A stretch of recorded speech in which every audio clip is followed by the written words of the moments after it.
Rewrite the textbooks. Young Volcanoes on the Moon, presented by Science at NASA. Back in 1971, Apollo 15 astronauts orbiting the Moon photographed something very odd. Researchers called it Ina, and it looked like the aftermath of a volcanic eruption. There's nothing odd about volcanoes on the Moon per se. Much of the Moon's ancient surface is covered with hardened lava. The main features of the Man in the Moon, in fact, are old basaltic flows deposited billions of years ago when the Moon was racked by violent eruptions. The strange thing about Ina was its age. Planetary scientists have long thought that lunar volcanism came to an end about 1 billion years ago, and little has changed since. Yet Ina looked remarkably fresh. For more than 30 years, Ina remained a mystery, a one-off oddity that no one could explain. Turns out, the mystery is bigger than anyone imagined.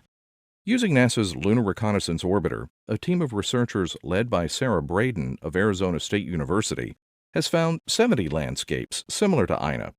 They call them irregular mare patches, or IMPs for short. Discovering new features on the lunar surface was thrilling, says Braden. We looked at hundreds of high-resolution images, and when I found a new IMP, it was always the highlight of my day. The irregular mare patches look so different than more common lunar features like impact craters, impact melt, and highlands material, she says. They really jump out at you. On the Moon, it is possible to estimate the age of a landscape by counting its craters.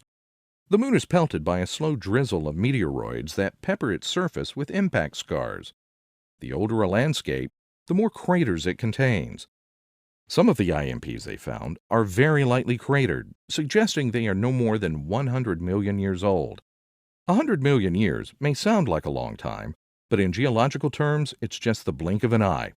The volcanic craters LRO found may have been erupting during the Cretaceous period on Earth, the heyday of dinosaurs. Some of the volcanic features may even be younger, 50 million years old, a time when mammals were replacing dinosaurs as dominant life forms. This finding is the kind of science that is literally going to make geologists rewrite the textbooks about the Moon, says John Keller, LRO project scientist at the Goddard Space Flight Center. IMPs are too small to be seen from Earth, averaging less than a third of a mile, about 500 meters across in their largest dimension. That's why, other than Ina, they haven't been found before. Nevertheless, they appear to be widespread around the near side of the Moon. Not only are the IMPs striking landscapes, but also they tell us something very important about the thermal evolution of the Moon, says Mark Robinson of Arizona State University, the principal investigator for LRO's high-resolution camera. The interior of the Moon is perhaps hotter than previously thought. We know so little of the Moon, he continues.